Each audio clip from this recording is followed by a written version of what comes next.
I mean, he said that was pretty good. It can be finished. I don't know. It's in that stove in the packet. I don't know. Hey, we got it. Close the door gently.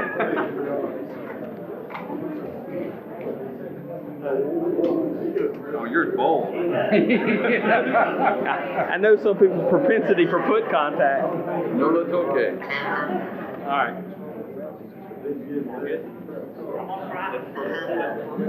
What number Yes, was it? first slide. Okay. Although I think actually normally I think it is angled that way a little bit. 2. Right. For action in September. I don't know why. That's just how they did it. Our action is not tonight. It's just to discuss. I guess you can. I'm going to go ahead and make a motion.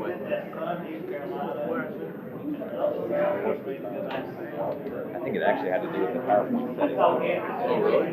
I don't know. That's the last thing I did is I went in there and there were different like display options in PowerPoint, not on the computer. Oh, ready? So I messed with last. Like a mirror screen or whatever? Yeah, kind of like that. It was like presenter only. Good evening.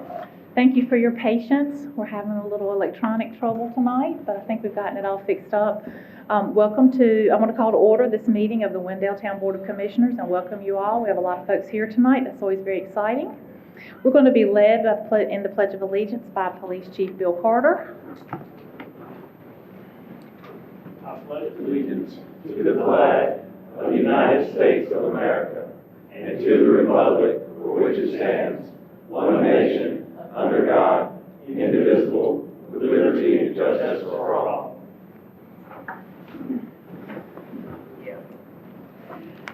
Thank you so much. Our invocation tonight is from New Hope Missionary Baptist Church. Is someone from there with us tonight? Well, thank you very much, Reverend Lee. We're happy to have you. That's great too. 2 for 1 deal. That's right, that's right. Thank you so much for filling in. They must have had a delay. Madam Mayor, officers, commissioners, and those here present, we're very pleased to be here tonight, and I did not come to do this, but always I've been taught to be ready. But we're going to also share with you Reverend Brown, Troy Brown, will be the leader for the prayer tonight. Okay. This is his first time, and I asked him to speak up. All right, great. Let us bow our heads. Our dear Heavenly Father, we thank you once again for such a beautiful day that you have given us, a day that we have never seen and one that we've set before us. Father, right now as we open up this meeting, Father, we ask that all things be done and pleasing in your sight. Father, allow the board to make proper decisions. Father, allow them to do your will, even supersede, Father, what they would have done. Father, we thank you for those who are present and those who are yet still upon their way. Grant them traveling mercy, Father, that as they enter into this place, Father, that everything will be well. Father, we thank you and we praise you in Jesus' name. Amen. Amen.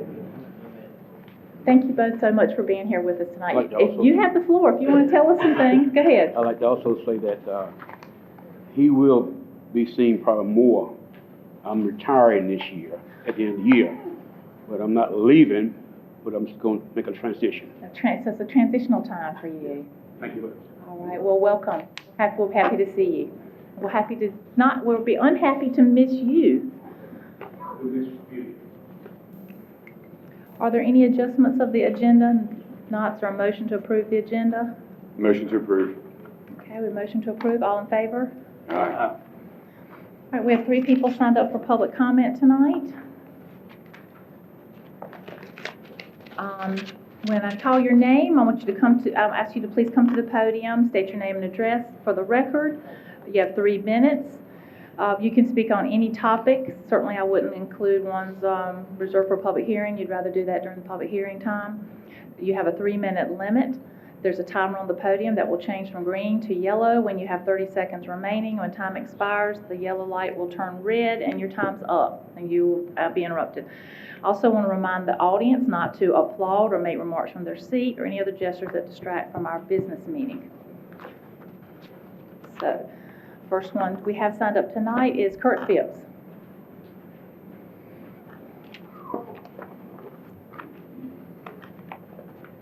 Thank you, Mayor and Commissioners. Kurt Phipps, 515 Lyles Dean Road in Wendell. A couple more comments on the transportation plan. I attended the work session, I think it was July 31st, and it was presented, and I think you'll have it coming for you tonight, to do a lot of changing 4-lane to 3-lane, still maintaining the right-of-way for the 4-lane. But in looking back, no amount of money was ever mentioned. What does changing from 4-lane to 3-lane, what does it mean? I understand what a 4-lane road and a 3-lane road is, but as far as it cost factor to the landowner or the contractor, I don't know what it means. There was no mention about the amount of revenue that the town hopes to gather from the fees that will be paid in lieu of. I would like to see, and it may be available and I just don't have it, I'd like to see a cost per foot for the cost of and I'm talking primarily about state maintained roads. That's my gripe, is the state maintained, not the rest of them. Cost per foot that it costs to put in a 3-lane on a state maintained road versus a 4-lane. You may have those numbers, I don't know. I think they're important. I think if you take any piece of property that we're talking about on Marshman Pool Road or Wendell Boulevard, and you apply whatever numbers you can get as the actual cost, you're going to probably be astounded at what you're talking about dollar-wise. I mean, we know that the contractors apparently won't pay whatever it costs for the 4-lane. I don't know if they'll pay for a 3-lane, but that's just my comments, and I appreciate if y'all would look at that, and if it becomes available, let the public know what they're looking at.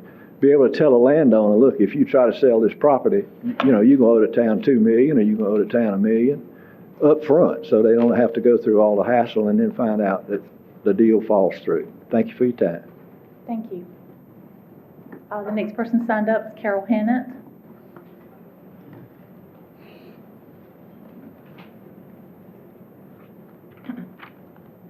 Good evening, Mayor and Commissioners. Thank you for opening this up. My name is Carol R. Hennett, 205 Dogwood Trail in Wendell.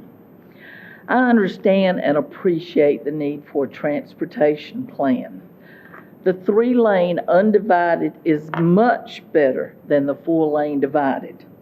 However, having to set aside additional land as right-of-way seems excessive, further exacerbated by the fact that no one gets compensated for this land. Another point of concern deals with fees in lieu of to the town of Wendell for a state road that, if ever constructed, will be paid for by the state. Next, Mr. Bergmark explained to my husband this morning that these fees will be placed in a transportation fund and could be used for transportation purposes anywhere needed. So, folks similarly situated to my issues could be paying for road improvements that don't get done, while others could get their roads at no cost or lower cost. I know of 2 developers who withdrew offers to purchase land due to the cost of road improvements. I do not know where their figures came from or the accuracy of the cost. However, if the costs are within a range, and those ranges are such that they are cost prohibitive to even buying the land, then something needs to be revisited. This is impairing the economic development of the town of Wendell. Most of the land on these roads impacted are in the ETJ. However, the property owners do not have a right to vote for the people who make these municipal decisions. The end result is that of losing land to a right-of-way and land values because of the cost of the road improvements, and not being able to have any representation in the process. The workshops that the town had were good in advising on where the roads were going, but these workshops don't seem to have had an impact on the final staff board decisions. And I would ask that in the future, when you all are considering these things, that you do consider the cost, the impact to people who do not have representation, and what it does to impede the growth of Wendell. I feel like we are shooting ourselves in the foot. I appreciate your consideration. However, I will restate that the 3-lane is much better over the 4-lane. I see the red Your light. time's up. Regina Harmon?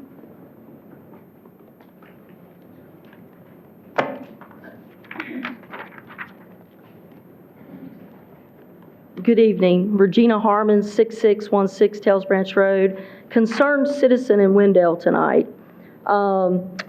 We've had something happen here recently in the past few days. Several of you commissioners have spoken to the individual that this happened to. He has given me permission to come up here and say this right now because I asked for permission to do so. Something is coming up in your agenda tonight concerning 1 North Main Street. This is an opportunity for you to ask the questions that need to be asked, to let the citizens of Wendell know that our commissioners are hearing us, that you guys are taking note to the things that are happening, and that you're going to ask the right questions and do the right things, not only to protect the businesses coming to our town and trying to grow, but also other citizens in town that have done nothing wrong but point out things. So I know this has all come to your attention in the last few days. And I know that I did not tell you what, who, when, or where. I encouraged you to reach out to the individual. And that's all I did, was encourage you to reach out to the individual. And each one of you, I feel, did.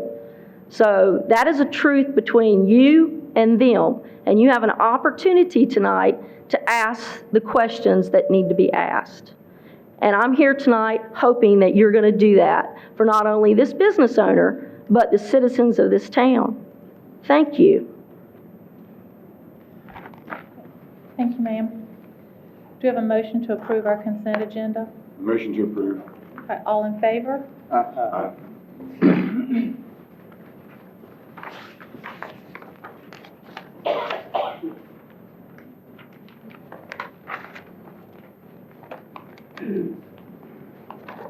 We're going to move into our recognitions, reports, and presentations. With item 4A, the introduction of 2 new Public Works employees, and hear from Public Works Director Brian Bray. Thank you. Madam Mayor and members of the board, I'm very excited to bring the 2 newest members of the Public Works Department before you tonight. Harold, do you mind stepping up here with me? Harold Mayo has joined the department as a Specialist 2 assigned to heavy truck operations. Harold has his Class A commercial driver's license, which is held for well over 20 years, and he also brings 25 years of property and grounds maintenance experience to the group. He began his training today on the knuckle boom loader. I'm very happy to have Harold here. Harold, would you like to say anything? Except for thanks for allowing me to work for you in Wendell, and I'm very thankful to be part of the group. We're happy to have you here. Thank you so much. Welcome. We're happy to have you. Thank you, Harold. You're welcome. Rob, would you like to come up? Robert Fisher joined the department as a maintenance technician assigned to our vehicle and equipment maintenance. Robert also has his Class A commercial drive operator's license, which he has held for over 20 years. He comes to us after 10 years with the city of Raleigh. Prior to that, he worked as a lineman with Bell South. Robert began the process of familiarizing himself with the maintenance shop and the equipment today. We're very happy to have him here. Robert, would you like to say anything? I'm very happy to be here. Thank you very much. Well, we're happy to have you. Welcome. We're happy to have you. Yes, sir. Thank you. All right, item 4B is the 3rd Street Utility Replacement and Resurfacing Project update. We're going to continue to hear from Brian Bray. Madam Mayor and the board, I wanted to give an update on some of the improvements currently underway and those that are scheduled for our downtown area. I'm happy to take any questions you may have as well. I'll speak first about the downtown utility upgrades by the City of Raleigh. We have been able to successfully partner with Raleigh for the much needed water and sewer upgrades throughout the downtown. I maintain near daily communication with the Raleigh Construction Inspector, Jason Richardson, as well as their contractor from Moffett Pipe, their representative, Zach Foreman. By working together, many issues that have affected water and sewer service in the past or that might affect the water and sewer service soon have been corrected. These folks have been great to work with, and they're all about working with the town and making things better for the business owners and the residents of Wendell. The timeline for Raleigh to move from downtown, or more specifically from 3rd Street, is about 2 more weeks. Areas near the original EMS station on 3rd Street, as well as at the intersection of Selma and 3rd, they're having some difficulties there. There's some old infrastructure that they're having to take out and replace. They're going really above and beyond, but that's holding things up a little bit. I have some estimates for pieces of work to be completed. Tobacco Alleyway and the Perry Alleyway, those will both be milled and resurfaced. It has been held up, both of those, due to some of the issues from in front of the EMS station and also at Selma and 3rd Street. But the idea is for them to come in and do the actual milling and paving all at once. So it's a one swoop. Their date for that is the 19th, with the fallback date being the 26th of this month. We should see those completed. Parish Court, Hester Court, Dogwood, and parts of 1st and 2nd will begin to see service upgrades once City of Raleigh pulls off of the 3rd Street improvements. Also, the first 7 businesses south of East Campen on the east side of Main Street will have a new 2-inch water line installed on the East Campen side. This will help with any future repairs or upgrades that are needed. It will be on the Campen side instead of being on Main Street. Hopefully less interruption and less damage to our infrastructure. And a new hydrant at Campen and Main will be installed as well. This can allow for water availability during events and other functions. The last few areas are ones that will not interfere with NCDOT resurfacing. All work by the City of Raleigh for this project will be wrapped up by the end of January. That includes everything, but they should be off of 3rd Street by the end of this month. Any questions before moving on to the NCDOT part? Brian, just one. Yes, sir. The milling and paving on that alley, has that been relayed to those business owners on the west side of Main? I don't want to say for sure. I know there's been great communication between Raleigh with their inspector. They generally keep the business owners, up to date, but I can check on that and get a good answer. Thank you. Mm-hmm. As far as NCDOT, I started making inquiries about the 3rd Street milling and resurfacing last summer, since we had been pushed back once before, and there was a concern that we might be pushed out to 2020 or perhaps even beyond. So after many conversations, we were definitely kept on the list. The bid went out and it was awarded, but what we asked for being specific dates, to have it done before the Harvest Festival and also to start after Raleigh made their improvements, that was left out. For whatever reason. Fortunately, the contractor awarded the work, Fred Smith Company. They've been great to work with. I've been in contact with their superintendent, Dana Ackerman, and he has assured me that they will be starting the project by the end of this month.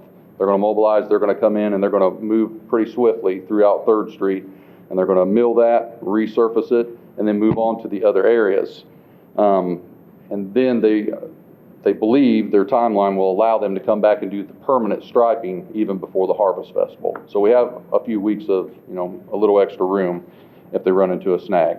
But he thinks that it'll take 2 to 3 weeks from start to finish to do the 3rd Street portion. Any questions on NCDOT? Any questions? All right, thank you all. I have a quick comment. I just wanted to mention the fact that I know this has taken a lot longer than we initially anticipated that it would, and wondered if you could just speak to that real quickly.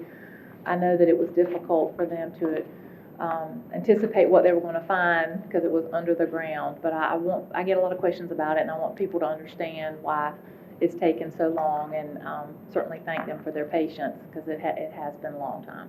Certainly. Areas such as at Wendell Falls Parkway and 3rd, you might remember seeing them there, and they would cut, they would open it, they would cover it, they would open it again. And what was happening, they would make the repair and they would do the new connection for the improved line, but then when they do the pressure test, let's say the next day, it wouldn't meet the standard. So they would open it up. And they've been very committed to giving us the best product that they possibly could. They didn't want to put something in that then there would have to be a cut over the brand new asphalt again, like has happened, before. So they've been going to great pains to make sure that doesn't happen. And then there's other areas of thirds on 3rd Street at Main Street. There was an area where normally they only connect so far toward the businesses, but the pipes are so degraded that they're actually taking the time, instead of saying it's on you to get a plumber to come out here and finish this up, we're going to do it for you. So they've been making the extra effort to make those connections to where the pressure would hold. And so it would definitely taken longer. There's been a lot of potholes that are out there that they're covering up, and they're very receptive when we call. But yes, it has taken longer due to what was under the ground. The final product, though, is going to be outstanding for those people and those businesses in that area, and even the homes back towards Wendell Falls Parkway and that kind of thing. It's much better, be better for everyone concerned, economic development and everything. So, Yes, ma'am. all right. Well, That's our hope. Thank you. All right, thank you all. Item 4C is discussion of Wake County Fire Commission appointment. We're going to hear from Town Clerk Megan Howard.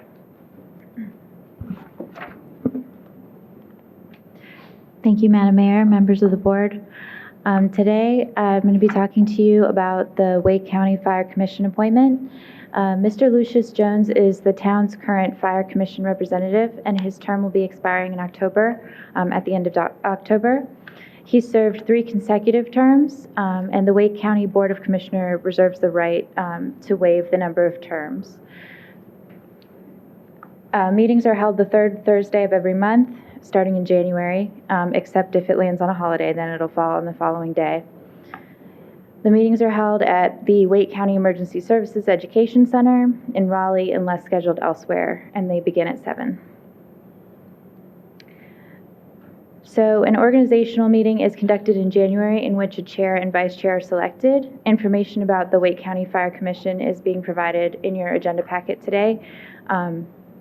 And with the recommendation that at our September 9th board meeting, that the board will take action with a recommendation, which I will then forward to the Wake County Board of Commissioners to be placed on their upcoming agenda. Thank you. I can also answer any questions if you have any. Does anyone have any questions for the clerk, Ms. Howard? Questions? I don't have any questions. I have Okay. a comment. Okay, go ahead. After having had some discussions with our representative, Commissioner Joyner, who could not be here tonight, and also with the fire board, the fire board is, Wendell Fire Department Fire Board has recommended to keep Mr. Jones in his position on the fire board in recognition of his outstanding job he's done, especially as it applies to getting Station 3 built out at Wendell Falls. Without his hard work, it would have been pulled off the schedule many years ago after the economic downturn. So keeping that on has been gotten this station built years ahead of when it would have if it had to come back on brand new. So the fire board's already recommended to keep Mr. Jones on, and I'm inclined to go along with that. And so I'm make a motion if there's no reason to wait until the September meeting. I'd like to make a motion to go ahead and reappoint or recommend to the Wake County Board of Commissioners to reappoint Lucius Jones as the Wendell representative for the Wake County Fire Board. All right, we have a motion to appoint Mr. Jones as the town board's recommendation for the Wake County Fire Board. Is there any discussion on the motion? All in favor? Aye. All right. Okay, Thank thank you you. very much.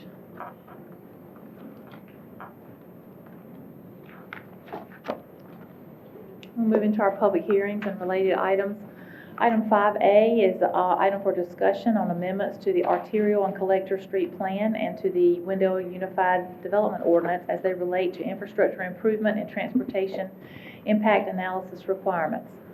I'm going to hear from Mr. Bergmark. And just as a reminder, our public hearing was held and closed on this item July 22nd of this year. And we also held a special call work session on this item July 31st of this year. Thank you, Madam Mayor, members of the board. As stated, this is looking for discussion and action on some changes to our transportation plan. And as you just mentioned, we've met on this and discussed this a couple times, so I'll try to be brief in my recap of it. But tonight we are looking for action, if you're prepared to do so, on to both the UDO and the arterial and collector street plan as it relates to infrastructure improvement and transportation impact analysis requirements. Just as a reminder, the realignments shown and the changes shown don't impact any new property owners as part of these proposals.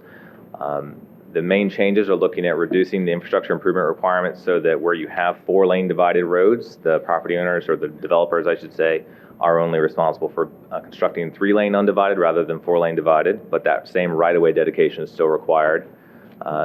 Also to change the section of Wendell Boulevard between where it intersects with Lylesdean Road in 2 locations, because it's a L bend, from a 4-lane divided to a 3-lane, including the right-of-way, would go down to a 3-lane. The third change is to look at changing all the 2-lane median divided cross sections where you have that constructed median in between the 2 lanes, changing those 3-lane undivided cross sections. That's both less right-of-way as well as less construction cost for existing roads being improved. Fourth is to reduce the threshold of when a TIA is required. Currently it's at 150 peak hour trips triggers that TIA requirement. We're looking to change it to 100 peak hour trips off the bat, as well as provide some discretion to the planning director to go down to 75 where it may be warranted due to other developments or just other contextual or context specific situations where it may be warranted. The fifth change is to delete a number of minor collectors that are impacting some of our preserves, the Robertson Mill Pond Preserve, Turnip Seed Preserve. There's no longer a need for them to be there, so we're looking at removing those, as well as delete a 4-lane divided road shown crossing over Rollsville Road, running parallel to Weathers Road that was on Campo's plan, but would have a lot of environmental impacts and is arguably not warranted. And we would still reserve the right-of-way due to it still being on Campo's plan. Seventh is to realign the easternmost leg of a future 2-lane collector, which connects Eagle Rock Road to Jake May Drive. It's not a new road, it's just changing where it's shown to align with an existing stub out at Horseman Park Place and to avoid Buffalo Creek. And finally, to realign a 4-lane divided road on the eastern side of town to again avoid floodplain and connect through a property that's already passing through. There's just a map showing it, but I won't go into that unless there's specific questions. Planning board did recommend approval of this at their meeting, 5-0 in favor of the recommended changes. And they referenced principle number 8 of the comprehensive plan and thought it was reasonable in order to accommodate future traffic while more equitably distributing those costs between the town and developers. And staff recommends approval of these changes as well. Be happy to take any questions you may have. Does anyone have any questions for Mr. Bergmark? I have 1 or 2. Okay. There were some questions raised about fee in lieu of as it concerns this.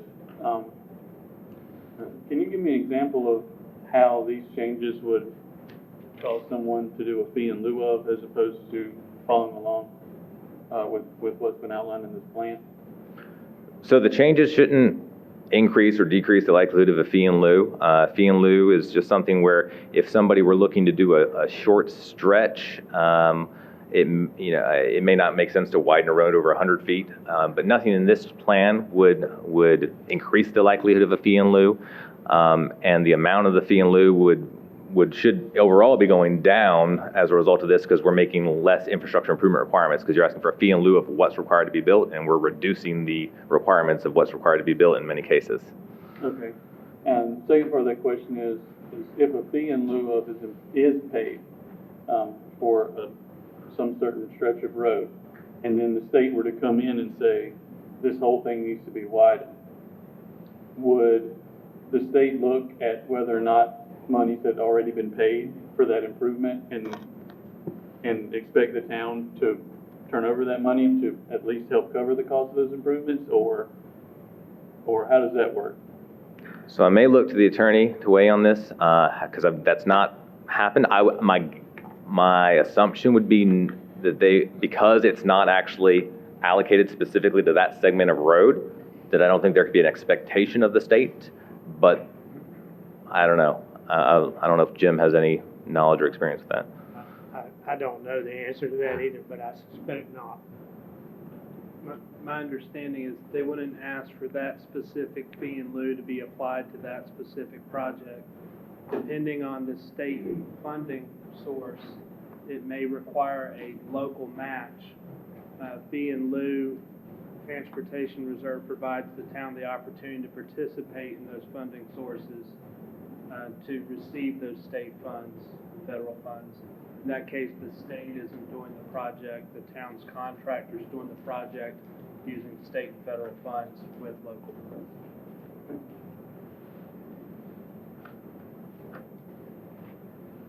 Follow-up? You good? So I certainly get taking fee in lieu increases our ability to try to leverage state funds to go after projects, but whether or not if the state just proactively came and could they expect it because they knew we took a fee in lieu, that part I don't know, but certainly it increases our ability to leverage state funds to proactively try to go after joint projects like that. We would welcome the state to proactively come and build as many roads in our transportation plan as they'd like. I'd be careful about that one. Are there any other questions?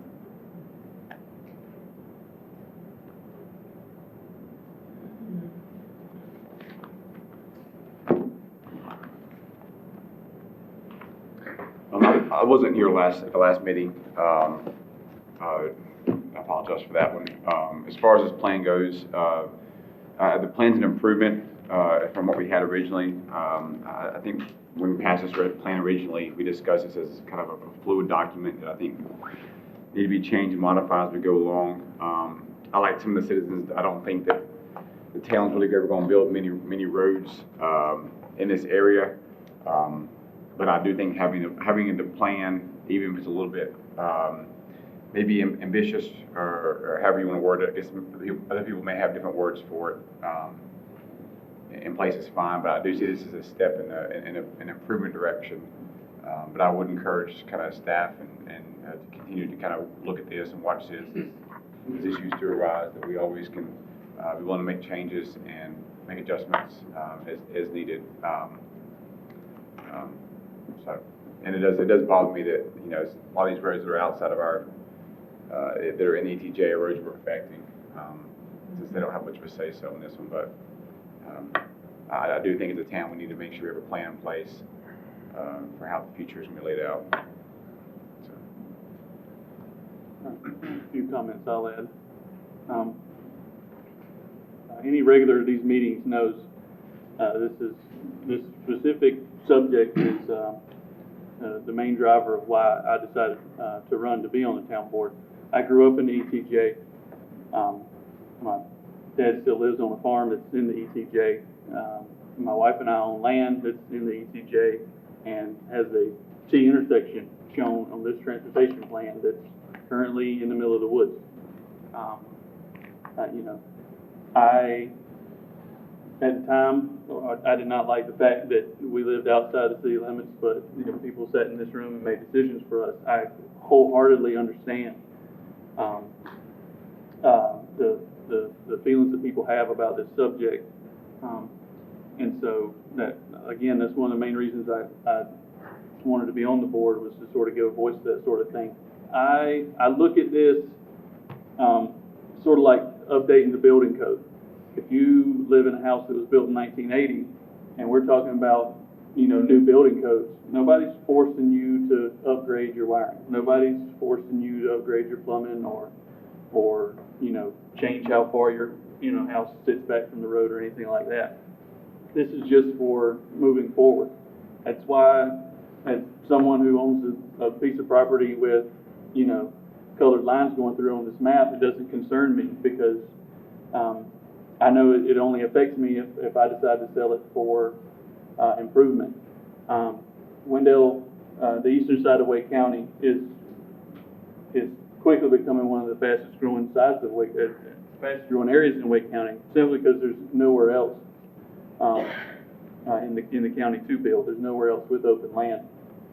You know, there are always gonna be, developers who buy, sell, and trade pieces and get into this and pull out of that, but overall, you know, it's, building and construction on this side of the county seems to be moving along at quite a good pace. I think these changes, you know, while setting aside more right-of-way is obviously some people, you know, they see it as, you know, that's unusable land. You know, we also get a lot of people in here who want to know what we're going to do about the traffic. What we're going to do about these neighborhoods that come in and at the elementary school and the traffic's backed up all the way to Hollybrook Road some mornings for car drop-off. If we had the existing right-of-way on both sides of Wendell Boulevard, then it would be a non-issue. And, you know, but to have to acquire these properties after the fact makes it a lot harder and a lot more expensive on the taxpayers to improve these thoroughfares. So I'm in support of this. And while I feel the pain of people who live outside of the city limits of Wendell, I can assure you that we've done everything we can to make this as easy a process and as equitable a process as we can, while, you know, serving everyone in the greater area. So. Are there any other comments, questions for Mr. Bergmark?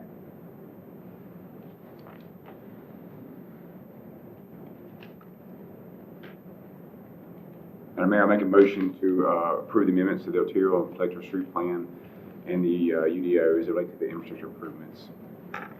Okay, so we have a motion to approve the amendments to the arterial and collector street plan and the UDO. Is there any discussion on the motion? All in favor? Anyone opposed? Yes. Aye. Okay. 2 to 2, is that what I saw? Mm-hmm. Okay. All right, well, I'm gonna vote in the affirmative. All right, let's move on to item 6.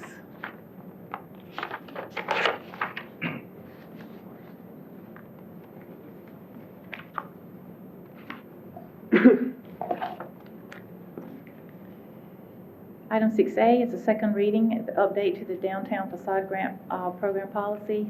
Mr. Bergmark? Thank you, Madam Mayor.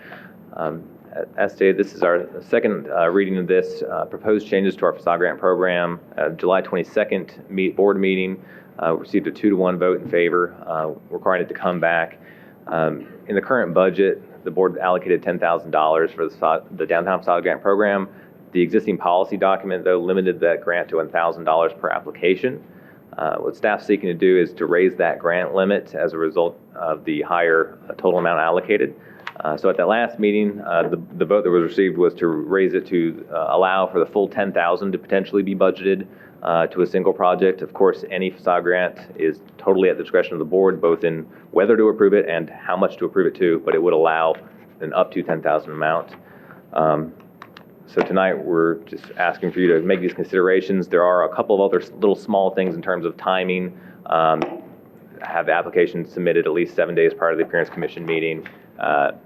Clarify language that the project can't be completed prior to you approving the request, and requiring a minimum of 2 quotes to be received as part of the application moving forward. But the main one was looking at changing the dollar amount that could be granted. So tonight, we're just asking for the board's consideration and action on this policy change.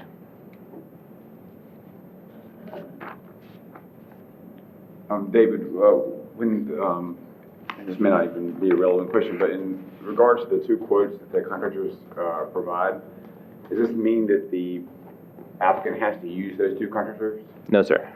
Okay. Just to make sure it seems like we're receiving a reasonable estimate. Okay. Can you explain the accounting process on the back end? So, like, we're not paying this money. When someone comes and applies for it, we're not writing them a check so that they can go and do things. They pay for it, and then they're reimbursed. Can you explain the process by which we account for the money that's spent in that reimbursement process? Sure. Yeah, as you stated, if we approved a request, we would notify them of what the grant amount was approved up to. The policy limits it to no more than 50%, but also the board could choose how much to grant. Then they proceed to move forward with the project. They're paying fully for it themselves. Then, upon completion of the project, they can request for reimbursements up to the amount that the board approved, and they'd have to actually show us, invoices of what they paid. So they're giving us documentation of what they paid to have the work done. We then look back at what was approved by the board and make sure that they came back with an amount. So if they came back and actually spent less than what was kind of approved by the board, they'd only be getting 50% of what they actually spent rather than what the board approved. Does that make sense? They have to show receipts and paid invoices. Yes, sir. It's not, we ride by and go, oh yeah, it's done, here's a check. Correct. Yeah, they have to show what they paid, receipts and invoices. Excellent, thank you very much. So even if they show the receipts and the checks paid, is there any verification that work was done? Yes, I mean, we'd verify on site. Sometimes a lot of times this wouldn't necessarily require a building permit. It depends on what they're doing. Sometimes it would require a building permit. If that's the case, we'd actually have inspections to show it. If it were something just like painting a building or something like that, then we'd just do visual confirmation of that if it didn't require a building permit. So I haven't changed from the last meeting. I still think we should lower the limit to maximum 5,000. That way there would be 2 available grants to 2 applicants.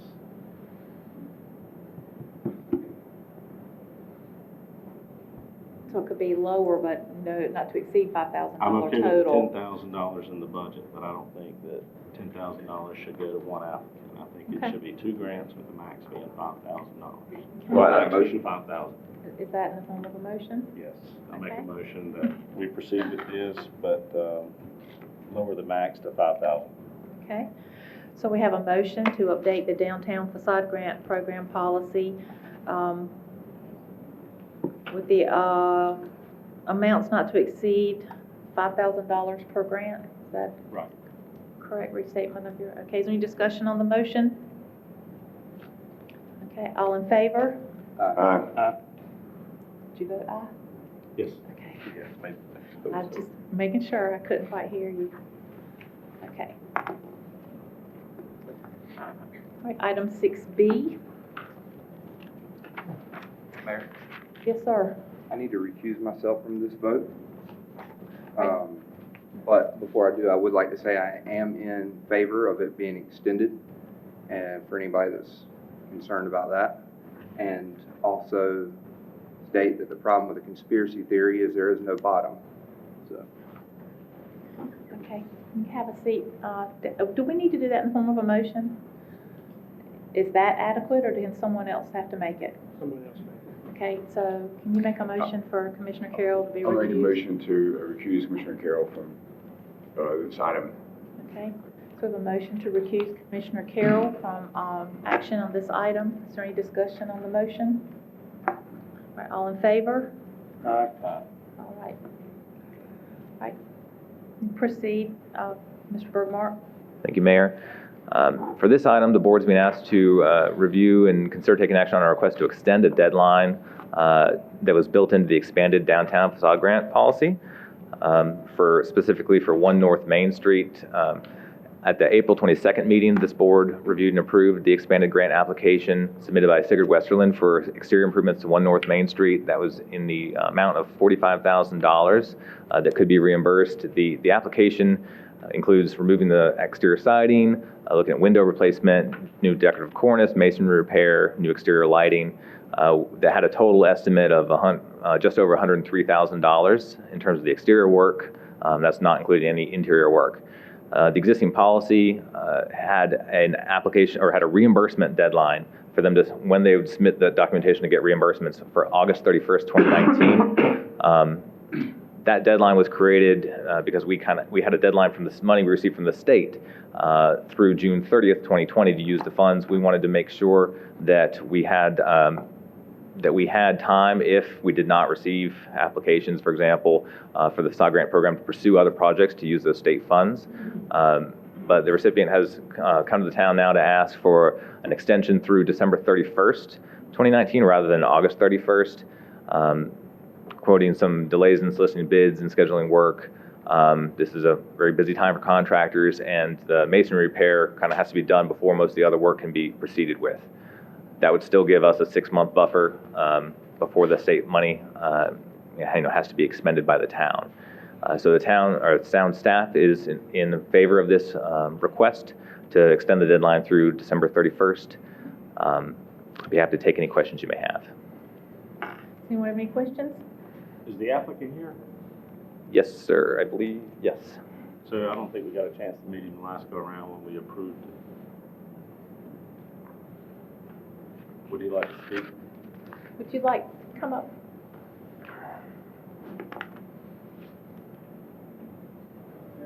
Yes, sir. Thank you. My name is Sigurd Westerlund. I'm the owner of the property located at 1 North Main Street. So with the extension in your contractor, the December 31st date are you going to be able to complete your facade upgrade before then? Before this meeting today, I asked Amos Green from G&G Builders if he could participate. He had a pre-commitment tonight with his son, but he offered to David Bergmark and everybody else on the commission to speak with him directly. He does not see any reasons why the project should not be completed before the year end, 6 months before the grant expires with the state. Do you have any questions in regards to who's in control of that grant? I don't have any questions in regards to the grant. I'm very appreciative of the grant. I will be spending a large multiple of the grant in improving the city. It will probably be the highest dollar per square foot of any property in downtown, at least south of 41 North Street. I'm very excited to improve the city. It's become a project sort of passion of mine to unravel what's inside the building and restore it to its former glory and put it to a great use in the city.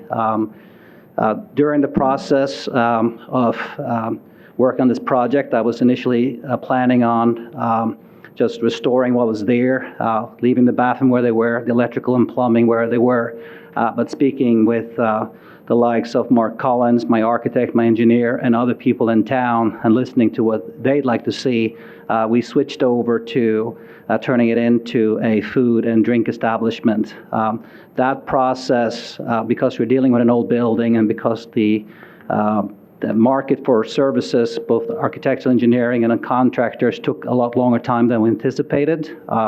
When we finished that up, I went through a few and interviewed a few GCs. I selected Old O Construction by error in retrospect, and we're now planning on hiring Amos Green tomorrow. And we have, I'm saying we, my wife and I, who owns 1 North Main Street LLC together, have a very good feeling that the issues that we have faced in the past, which I'm not going to litigate in front of everybody, it's a private matter between me and Ben Carroll's firm. We will take care of that. I'm not here to discuss Ben Carroll's moral character. I will believe that about 24 people have reached out to me to voice their opinion on Ben Carroll's character to me, and I wish I had known some of those things before I hired him. So, just to clarify one rumor, you are planning to move forward with the project? I am planning to move forward with the project. If the city today, we're planning on, and I have no reason to believe that they should or would, grandstand or think it's a political item and basically say we're not going to move forward for whatever reason that is, then I would have to discuss whether I'm going to move forward or not. I have expressed to Mark when we met last week that nothing would make me more happy than to get back on track and work towards something that is good for the city of Wendell, the people that I hired to work on it, and myself. Any other questions, comments? any question, please let me know. What kind of food and drink establishment do you have in mind? We are working on a menu. We had the first tasting on Wednesday. We tried our first 6 dishes. I'm going to leave a little bit to surprise until we get everything right. But it's going to be a place where instead of having to drive to Raleigh or to Clayton or elsewhere, you can feel comfortable taking your wife or husband out for a date. Anything else?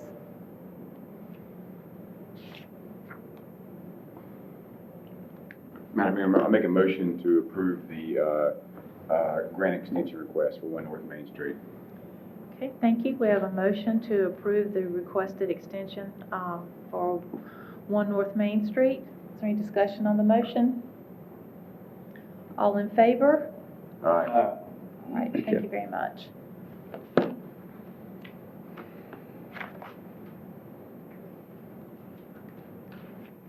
Motion to bring Commissioner Carroll back. Yeah, we need him, yeah. Do we really have to have a motion to bring him back? Okay, I didn't think so. I figured he'd just come back. Maybe another motion to make them stay down there? All right, item 6, D is a request to temporarily close a portion, 6C is a downtown facade grant request for improvements to 14 and 16 East 3rd Street. Mr. Bergmark. Thank you, Madam Mayor, members of the board. This request, as stated, is a facade grant request for 14 and 16 East 3rd Street. You're being asked to take this into consideration, consider taking action if you're prepared to do so. And we do have an Appearance Commission recommendation as part of this. An application received from Martha Greer and William Parrish for facade grant improvements to reface and paint the entire front of this building with the 2 addresses, as well as recaulking windows and trims and repointing the brick. The proposed color chosen by the applicant is a tan, and the total estimated cost for the described work is a little over $4,388. To clarify any confusion, they actually applied prior to the fiscal year, so they didn't know how much money would necessarily be available, or if money would be available, well, how much would be available. If you look at their application referenced $1,000 to $1,500, but they're certainly, I'm sure, would be eager to receive up to 50% if the board were willing of their project cost. And the item brought before you tonight would allow for that if it were the board's desire to go beyond the $1,000 to $1,500 quoted in their application. On the screen is just a picture of the existing facade, and you can kind of see that the paint work and the brickwork is in need of some repair. I did want to let you know that the signage that was on the windows has already been removed, so this is a dated photo in that regard. So that's already been removed, which I think already makes a visual improvement. At their August 5th meeting, the Appearance Commission voted unanimously to recommend, at that time they said, approval for the $1,000 under the current policy or up to 50% of the project cost, not knowing what the board might do tonight in terms of the facade grant policy and the grant thresholds. Their final recommendation was to be, given the board's decision, was to approve up to 50% of the project cost based on the board's decision to increase the facade grant policy amount. And staff has reviewed the application. It is complete, so we are in favor of a request, but it's, again, at the board's discretion if and how much to approve up to the 50% threshold. We have to take any questions you have, and we do have representatives of the applicant present as well. Does anyone have any questions? Would you like to hear from the applicant? The applicant? You want to say anything?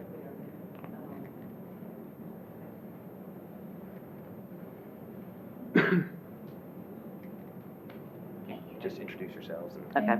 Good evening. Hi, good evening. We appreciate this coming before you. My name is Martha Greer. This is Tricia Parrish, William Parrish's daughter. She has power of attorney for him. We have done some work inside the building, new roof. We are trying to improve on the properties that we own. And I think you have seen the proposal from Curtis Dean Construction. We are ready to go forward with that and believe that it will be an improvement to the town and to 3rd Street with your approval. Tricia? We are just little by little trying to update what our parents bought and learning all the processes that go along with that.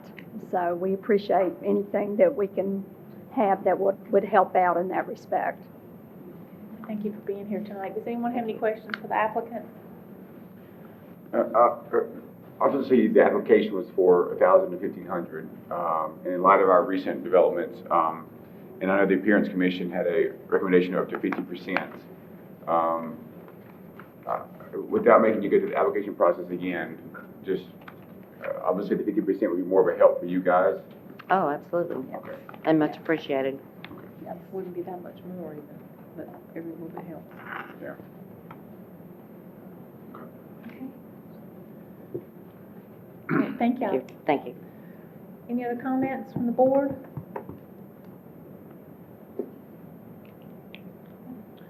Yeah, I'd be comfortable going ahead and extending up to 50% in the spirit of not making them go through the application process again, and just proving up to 50% of the project costs. And so I'll make a motion, we approve the facade grant request in the amount of up to 50% of the cost. Okay, so we have a motion to approve the facade grant request up to 50% of the project cost. Is there any discussion on the motion? That'd be 50% or 5,000, whichever is lower. Well, they're, Well, the cost total was 4388, so I'm assuming I know, but, you want more clarity. yeah, I mean, that's. instead of 50%, do you Instead of want to 50%, say? yes. Okay, so can you amend your motion to say? I would recommend a not to exceed amount. Okay. If their cost estimate was 4,300, half of that, 2,650, so We'll say 50% up to a not to exceed amount. $2,650. Let's just do that, 50% not to exceed 2650 then. Okay. Is there any discussion on the amended motion? Thank All you. in favor? Aye. Okay. All right, thank y'all very much. Thank you. All right, item 6D is a request to temporarily close a portion of Main Street on Friday, September 20th, 2019 for the Meet on Main special event. I want to hear from Town Manager Mark Collins.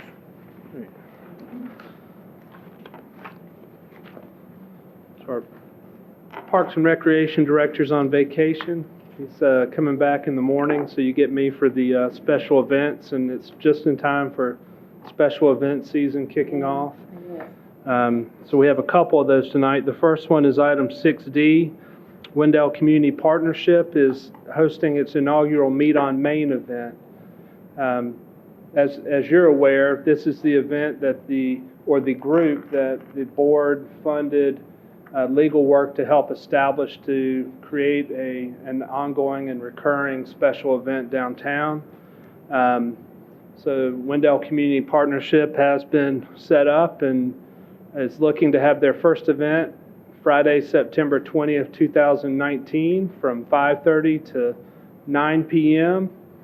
So people will be able to come down and enjoy music and food and a bounce house and beverages of choice.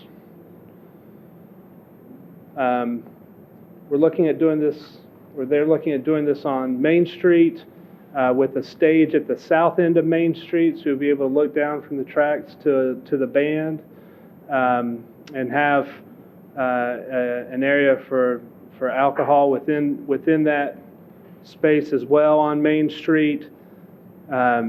So to do this, they're looking at closing Main Street from 4th to 3rd, Campen Street from Tobacco Alley to Perry's Alley, and Depot Street, the full-length Cypress to Pine Street. Of course, if the police department, in working with the group, decides that a smaller area on those side streets are needed, they'll scale that back as appropriate for the event. But to be safe at this point with the first event, we want to make sure that we have the authority to close what's needed for the event.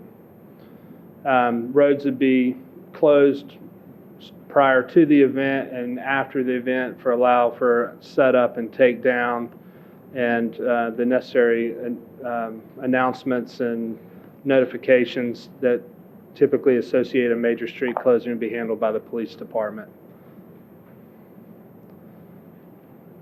Moving to the second part of the request dealing with alcohol, the ordinance provides that you can waive the prohibition on alcohol on public areas for particular events. And so that's being requested with this in addition to the road closure. They're required to abide by all ABC permits and requirements for security and contained area.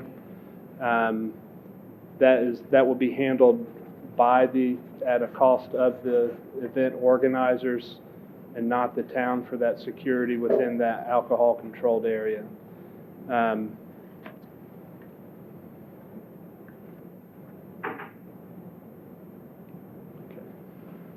In addition to the event, it also necessitates the use of town staff and public works and the police department working non-regular hours. In the event, Wendell Community Partners, rookie mistake, already saw it, boy, Ed, I saw it. Wendell Community Partners has already been informed that they're responsible for that cost as well. They were set up as a 501c4 and recognized by the IRS so that they're able to receive donations and make disbursements to help improve downtown and the community as a whole, which was their purpose that the town was supportive of to start with. And if you have any questions, I'm here. Joe Pino's here also from the group as well, and happy to answer questions you may have regarding the street closure. Joe would probably be better to answer anything about the event. Does anyone have any questions for the manager or Mr. Pino? No one? I'll make a motion to approve the closure of Main Street on Friday, September 20th for the Meet on Main event. I believe the motion needs to also include allow alcohol as permitted And allow alcohol as areas permitted as as requested. Mm-hmm. Okay. And I guess that's Camden and Depot Street too. Yeah, there's a map in here, I believe it. Goes into more detail. So I approve the temporary closure of Main Street, Camden, and Depot for the Meeting on Main event and allow alcohol in permitted areas as requested. Okay. So we have a motion to close the streets as requested and allow alcohol in permitted areas also as requested. Is there any discussion on the motion? All in favor? Everybody? All right, thank y'all. Right. Item 6C is a request for temporary street closure for the Hemp Festival on Saturday, September 21st, 2019. Mr. Collins? Thank you. Armney and Charles Peterson, owners of the Hemp Source, plan to host the Carolina Hemp Festival in Wendell at Town Square and the adjacent town-owned block unbuilt areas on Saturday, September 21st, 2019 from 8 a.m. to 6 p.m. This event proposes to have speakers, vendors, food trucks, games for children.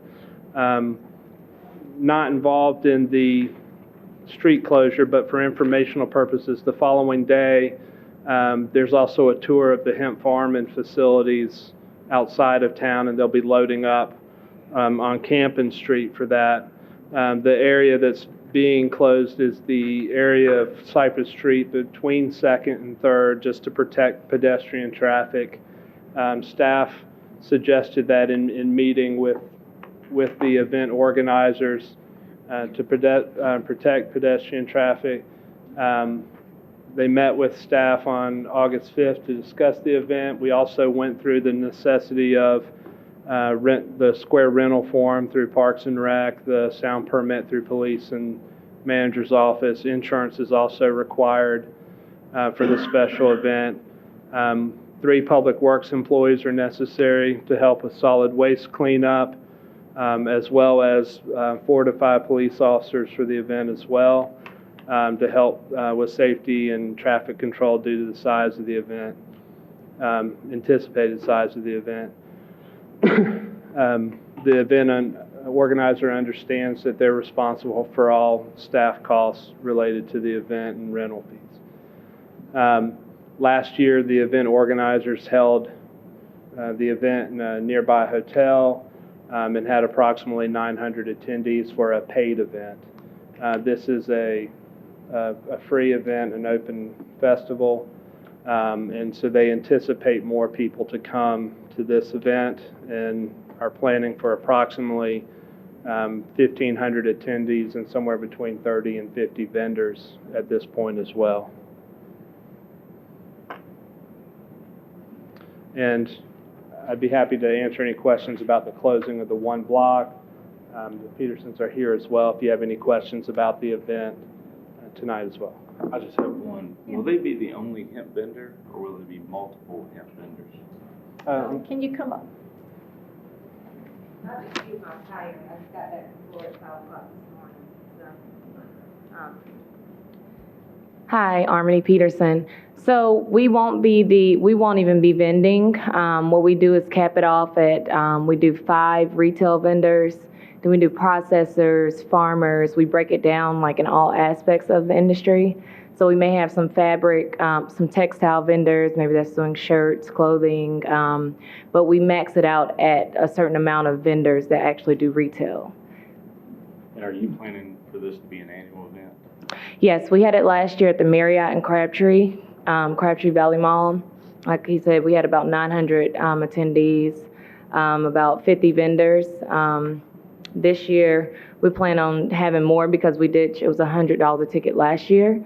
So this year, we're going to open it free to the public since the farm is closer to Wendell, and we host the event. And I just want to bring awareness to my hometown because this is where my family farmed. So yeah, we're thinking it's going to be more attendees this year. Yep. Any other questions, comments from the board?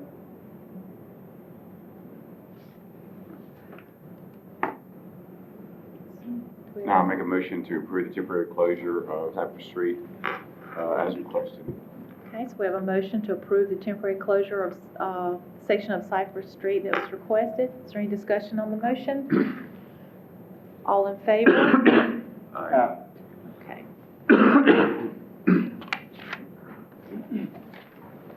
Item 7, moving into our other business, 7A is update on board committees by town board members.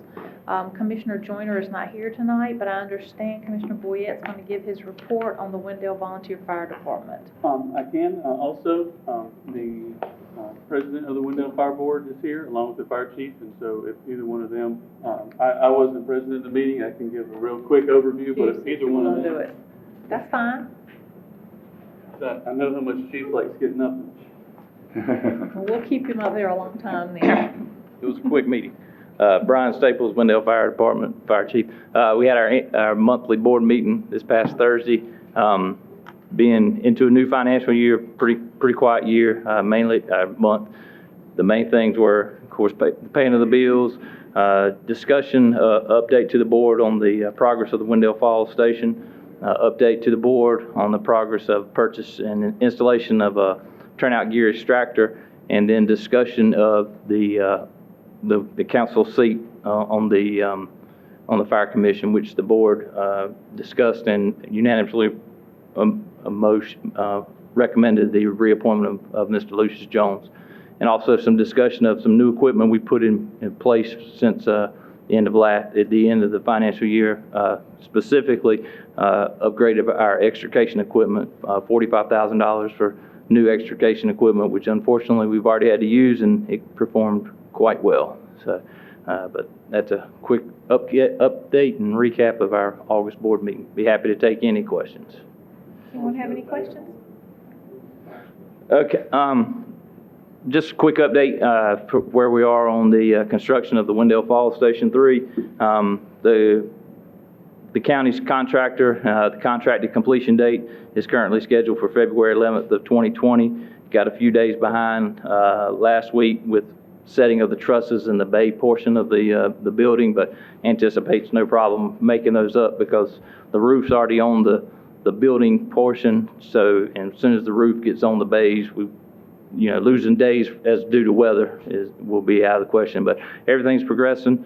They've actually, on the building itself, had already started working on the rough end of the electrical, the plumbing, and the HVAC. So we anticipating, like I said, the completion mid-February, and then mid-March, April 1st at the latest. Both Wendell Fire Department and Eastern Wake EMS will be running calls out of that station. That's very exciting. I know Yep. y'all are excited. Very much so. Yeah, I know. The station is located, the old Taylor Road. Taylor Road is being extended all the way through to the Wendell Falls Parkway. So we're located on Taylor Road, not at the intersection of Wendell Falls Parkway and Taylor Road, but one block back. If you know where the new daycare is, if you're looking at it diagonally across, the real big building going in is the station. So we'll be on Taylor Road. Thank you. Thank you for filling in. Thank you. All right, let's go to number 8, Commissioners' reports and comments. We'll start with Commissioner Boyette. Before the meeting started, I was approached by a few people, and I will I'll answer a question they had. They were public works employees, and they wanted to know whose birthday was today. It is Sir Mix-a-Lot's birthday, so if you could, I saw they cut out a little bit earlier, if you could inform them of that. That's all I have. All right, Commissioner Myrick, Nothing tonight. Commissioner Lutz, Nothing tonight, ma'am. Commissioner Carroll. Nothing right there. All right, well, just real quickly, I'd like to talk about the transportation plan just really quickly. And just serve as a reminder that the transportation plan and the UDO are fluid. We talk about them all the time. We periodically, but not haphazardly, but periodically have to adjust it. This tonight is an improvement. Is it perfect? No, it's not. It's never going to be. Is it going to make everyone happy? Well, certainly not. Can it be further amended? Well, sure. But I do think it's a good idea that we took off a lot of the lines that were on it that were going through floodplains and pieces of property that had been acquired by Wake County and things like that. And just, it was cluttered because of those things. There's still a lot of issues regarding it, and I'm happy to discuss it with anyone. I think we're definitely moving in the right direction. It's not where I'd like it to be yet, though. So I did want to mention that. I also wanted to remind you that tonight and tomorrow night, you can go to Wendell Falls and get your golf cart inspected from 6 to 8 next to the farmhouse. You need to pay your registration fee in advance and bring your forms when you come and do that. We need to do something like that over here, this side of town as well. And also, Saturday, August 17th, Wendell Parks and Rec and Wendell Falls are going to co-host their first summer outdoor movie series hosted at the Lakeside Pavilion. It's a free event. The movie is Jurassic World, Fallen Kingdom. Bring a chair, bring a blanket, bring your family, and have a good time. All right, that's all, and I believe we need a motion to go into a closed session. Madam Mayor, I'll make a motion we go into closed session according to NC General Statute 143-318. 11, subsection 5, regarding acquisition of property. All right, we have a motion to go in closed session. I'm not going to repeat the number. All in favor? All right.